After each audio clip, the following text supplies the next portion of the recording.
کرناٹک کے منڈیا میں گنیش وسرجن جلوس کے دوران تشدد کے بعد علاقے میں حالات کشیدہ، پولیس کی وارننگ نظر انداز کر مسجد کے باہر جلوس پر بزد رہی تھی ہندوتوا تنظیمیں۔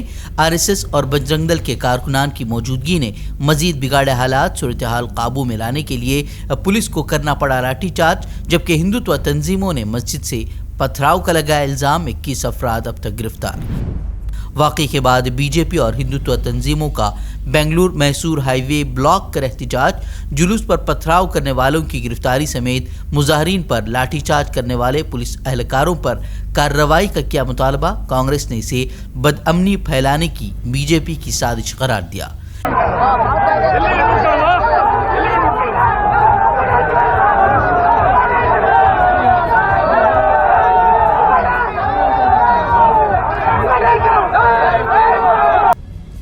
اسرائیلی شہر یروشلم میں بس سٹاپ پر بڑا حملہ، فائرنگ میں 6 افراد ہلاک، 16 زخمی، 6 کی حالت تشویشناک۔ سیکیورٹی فورسز کے بھیس میں 2 افراد نے بس پر سوار ہو کر کی تھی فائرنگ، جوابی حملے میں دونوں کی موت۔ یروشلم میں ہنگامی حالات، اسرائیل کو ایک ہی دن میں 2 بڑے جھٹکے، بس سٹاپ پر حملے میں ہلاکتوں کے درمیان غزہ سے میدان جنگ سے بھی ہلاکتوں کی خبریں۔ القسام کے جوانوں نے 4 اسرائیلی فوجیوں کو اتارا موت کے گھاٹ، میدان جنگ میں ناکامی کا اب غزہ کے بے گھر فلسطینیوں سے بدلہ لینے کی اسرائیلی وزیر دفاع کی دھمکی۔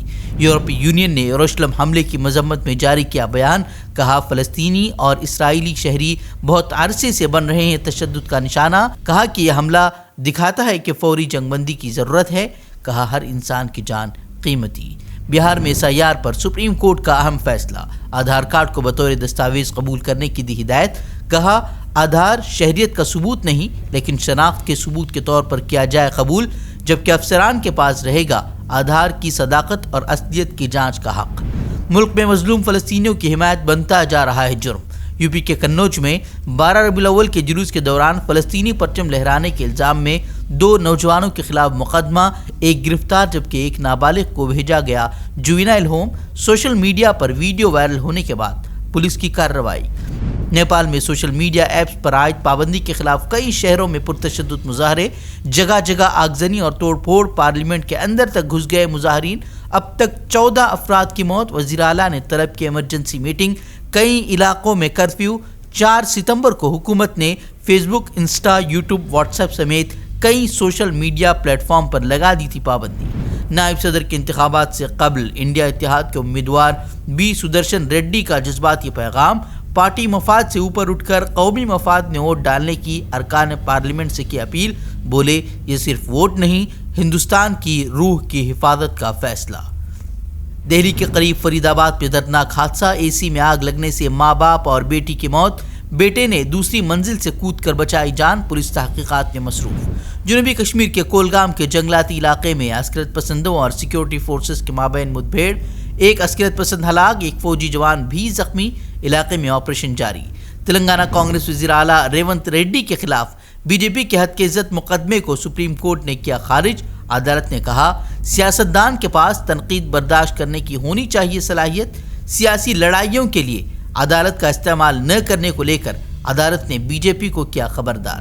دہلی فسادات کیس، شرجیل امام کے بعد اب گلفشاں فاطمہ نے بھی دہلی ہائی کورٹ کے فیصلے کو سپریم کورٹ میں کیا چیلنج۔ گزشتہ دنوں دہلی ہائی کورٹ نے گلفشاں سمیت 8 مسلم نوجوانوں کی ضمانت عرضی کر دی تھی خارج، سبھی پر دہلی فسادات کی سازش میں ملوث ہونے کا الزام، جبکہ سماجی تنظیموں نے عدالتی فیصلے پر سخت مایوسی کا کیا تھا اظہار۔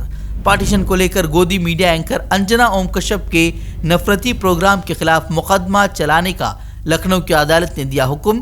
شو کے دوران تاریخی سوال کے نام پر قوم کو تقسیم کرنے اور نفرت پھیلانے کی کوشش کا عرضی گزار نے لگایا ہے الزام۔ پولیس کی جانب سے FIR درج نہ کیے جانے پر عرضی گزار کو کھٹکانا پڑا عدالت کا دروازہ۔ اسرائیلی دھمکیوں کے درمیان حماس کا اسرائیلی حکومت کو 2 ٹوک پیغام، یرغمالیوں کی رہائی کے لیے غزہ سے فوجی انخلا کی رکھی شرط، فلسطینی ریاست کے قیام کی صورت میں ہی ہتھیار چھوڑنے کی کہی بات۔ ہم سے جڑے رہنے کے لیے ہمارے چینل فکر و خبر TV کو سبسکرائب کریں۔